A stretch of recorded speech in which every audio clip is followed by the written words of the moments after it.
दोनों में से सबसे बेहतर कौन है, जीतनराम मांझी या संतोष सुमन? बिहार के लिए बेहतर कौन है? देखिए, ये तुलना करने का कोई सवाल नहीं है, प्रश्न नहीं है। हर व्यक्ति की अपनी कैरेक्टरिस्टिक्स होता है। आप किसी से गलत तरीके से लेते हैं। मीडिया का काम है कि मसाला लगा देना है, बात को इसी तरह से परोस देना है कि जो लोगों को सुनने में अच्छा लगे और आपका टीआरपी बढ़े। सर आप के हित ऐसी हैं, शराब पीने के लिए कहते हैं। जीतनराम मांझी अगर ऐसा कहते तो खुद पीते, आज इतनी तरक्की करती ही नहीं। एक भुइयां का बेटा जो बंधुआ मजदूर का बेटा था, आज मुख्यमंत्री के चेयर पर चला गया, क्या शराब सेवन करने वाला चला जाता? कितने सीटों पर आप चुनाव लड़ेंगे 25 में? हम कितने सीटों पर लड़ेंगे? चेहरा है, पढ़े लिखे हैं, एक बड़ा सा जनाधार है, एक विरासत है। माननीय मुख्यमंत्री श्री नीतीश कुमार जी के बेटे हैं जिन्होंने बिहार में सुशासन का राज दिया है। अगर उनके बेटे आते हैं तो राजनीतिक लाभ होगा। हम उनका स्वागत कर चुका है। जिसका विरासत जंगल राज के युवराज हैं, वो क्या नया देंगे? ए टू जेड भी कहे हैं, ए टू जेड का क्या हर्ष हुआ? तो एक्सपेरिमेंट करते रहते हैं, उससे कोई फर्क नहीं पड़ता। जनता सब समझती है और 25 में उनको समझा देगी। जी नमस्कार, मैं हूं विपुल कुमार और आप देख रहे हैं सूर्य विहार डिजिटल न्यूज। अभी हमारे साथ हैं बिहार के लघु सिंचाई मंत्री, आईटी मंत्री और औरंगाबाद के प्रभारी मंत्री संतोष कुमार सुमन जी।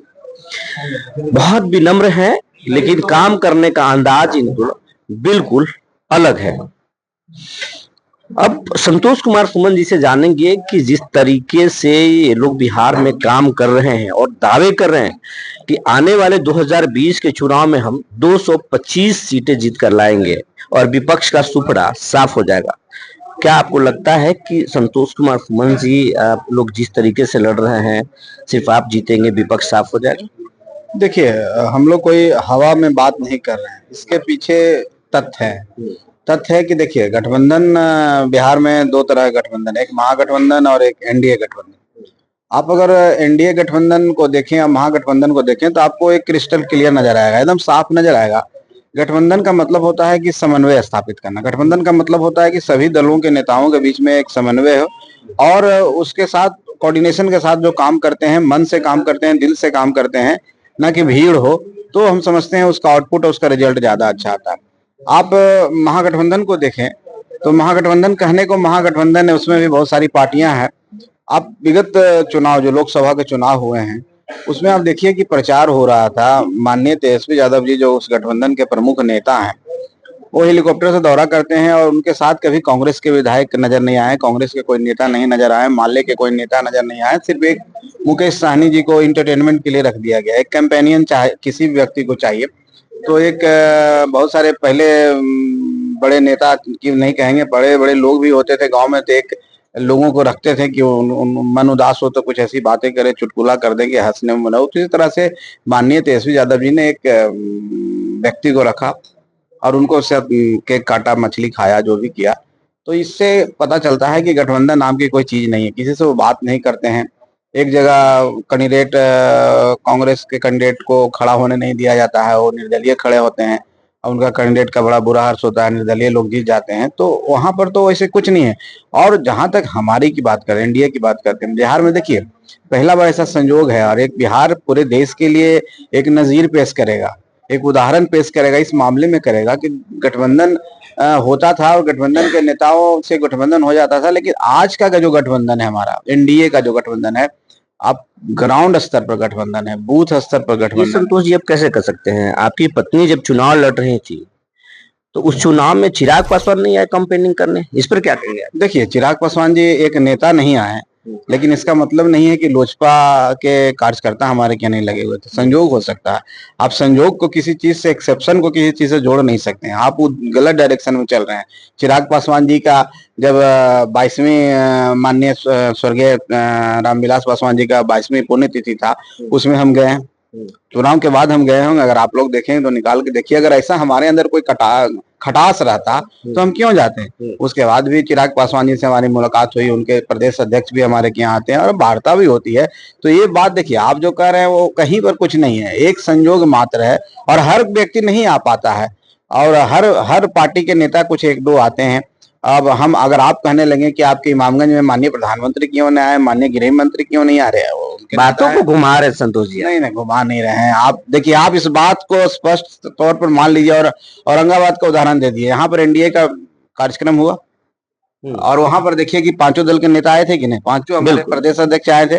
पांचों पार्टी के झंडा आपको नजर आ रहा होगा, पांचों पार्टी के कार्यकर्ता यहाँ पर थे, एकजुट होकर। कभी पहले ऐसा कभी देखा है, कभी महागठबंधन में देखा है कि एक मंच पर सारे महागठबंधन के नेता होते हैं? तो हम तो शुरू कर दिया, हम ग्राउंड स्तर, बूथ स्तर पर हमारे पांचों पार्टी के बूथ कमेटी में है, तो हम इतनी मजबूती के साथ हैं। और दूसरा एक तो हो गया संगठनात्मक तरीके से, और दूसरी तरीके से आप देखें तो हमारे पास नीति है, हमारे पास नेता है, हमारे पास काम करने की क्षमता, और हमने काम करके दिखाया भी है, तो विश्वास दिया है लोगों के बीच में। तो लोग जो जीतन राम मांझी जी जो हैं वो गरीबों को कनेक्ट करते हैं, गरीबों की बात करते हैं। संतोष कुमार सुमन जो हैं वो बिहार के विकास की बात करते हैं, विकसित भारत और विकसित बिहार की बात करते हैं। दोनों में से सबसे बेहतर कौन है, जीतन राम मांझी या संतोष सुमन? बिहार के लिए बेहतर कौन है? देखिए, ये तुलना करने का कोई सवाल नहीं है, प्रश्न नहीं है। हर व्यक्ति की अपनी कैरेक्टरिस्टिक्स होता है। अब किसी से भी आप तुलना कर लीजिए, आप हमने और आप में, चाहे अपने भाई में भी तुलना आप कीजिएगा तो असमानता कुछ नजर आएगी। लेकिन एक माँ बाप के संतान होते हैं, और आप जिस ओर हमें ले जा रहे हैं, आदरणीय श्री जीतन राम मांझी जी हमारे मार्गदर्शक हैं, हम उनसे सीखे हैं, उनको देख के हम राजनीतिक शुरू किए हैं। जो ये मानते हैं कि जीतन राम मांझी का पॉलिटिक्स ठीक है, संतोष सुमन थोड़ा आगे चल रहे हैं? देखिए, अब ये कहिएगा कि पहले का जो ट्रेडिशनल पॉलिटिक्स था, आज के पॉलिटिक्स, सोशल मीडिया और आप लोग का भी प्रश्रय मिल गया, तो क्या वो गलत था पहले वाला? देखिए, ये चेंज होता है, हर व्यक्ति की अपनी अभिव्यक्ति है, हर व्यक्ति का अपना सोच है, और वो जीतन राम मांझी गरीबों के नेता हैं, और उनको देख के हम लोग आगे बढ़े, और हम लोग भी गरीबों की काम करते हैं। जितना भी सरकार है, सरकार किसकी काम करती है? जनता की काम करती है, और यहाँ पर जितने गरीब हैं उनकी एडवोकेसी करती है, सबकी काम करती है। जीतन राम मांझी जी कहते हैं, कभी कहते हैं कि शराब पीना चाहिए, कभी कहते हैं कि हमें झारखंड में सीटें नहीं मिली, दिल्ली में सीटें नहीं मिली, हम आने वाले दिनों में अपना औकात दिखाएंगे। लेकिन संतोष कुमार सुमन काउंटर करते हैं। देखिए, आप गलत तरीके से लेते हैं। मीडिया का काम है कि मसाला लगा देना है, बात को इसी तरह से परोस देना है कि जो लोगों को सुनने में अच्छा लगे और आपका टीआरपी बढ़े। देखिए, जीतन राम मांझी जी, आप जिस शराब की बात आप कहते हैं, उनका कहना था कि मैं प्रथम व्यक्ति हूं अपने समाज में कि मैं आज तक अपने जीवन में शराब का सेवन नहीं किया, शराब को छुआ भी नहीं।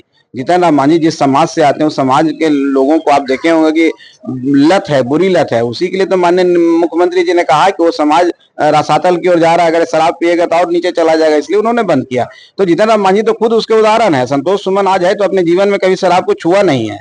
मैं एक दावे के साथ कर सकता हूँ, और मैं कोई गलत बात नहीं बोल रहा हूँ, मैं पूरी तरह से। तो आज अगर हम हैं तो मेरा कारण नहीं, आज मेरे भाई, अगर आप कोई मेरे परिवार के लोग नहीं है, वो करते हैं तो पिछड़ गए हैं। तो जीतन राम मांझी ने ये कहा था कि जो शराब के सेवन थोड़ा बहुत करते हैं, उनको अगर जेल में डाल दिया जाता है, उन लोगों के साथ न्याय होना चाहिए, उन लोगों को छोड़ देना चाहिए। उन लोगों को कुछ करने के बाद ये बात बोला, उसको आपने बता दिया कि शराब के हित ऐसी हैं, शराब पीने के लिए कहते हैं। जीतन राम मांझी अगर ऐसा कहते तो खुद पीते, आज इतनी तरक्की करती ही नहीं। एक भुइयां का बेटा, जो बंधुआ मजदूर का बेटा था, आज मुख्यमंत्री के चेयर पर चला गया, क्या शराब सेवन करने वाला चला जाता? इसलिए उनकी बातों को आप समझते नहीं है।